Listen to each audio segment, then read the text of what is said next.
What was once a sea of colourful reefs off northern Bali has now turned ghostly white. For the past 16 years, Indonesian conservationist Nyoman Sugiarto has been working to preserve coral reefs near his village Bondalam. But his work was undone by recent mass coral bleachings, which he blames on warmer sea temperatures triggered by climate change. Dan karang hampir 90% pada saat itu memutih gitu. The coral was almost 90% bleached at that time. No matter which type of coral, whether it was branching or it was massive, they were all white. So we were shocked, and of course it also negatively affected the coral we planted. Pada karang yang kami tanam.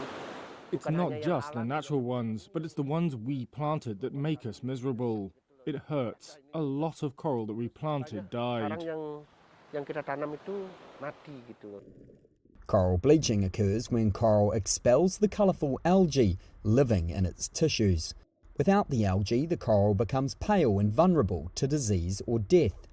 In April, the US National Oceanic and Atmospheric Administration said more than 50% of coral reefs in the oceans are experiencing bleaching level heat stress. It's the fourth global bleaching event in the last 3 decades. Indonesia accounts for 18% of the world's total coral reefs. That's according to the country's tourism ministry.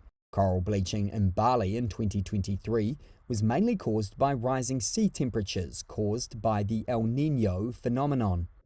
Even though Indonesia's corals are more resilient and tend to recover faster, marine expert Martin Welly says it won't be enough to withstand climate change.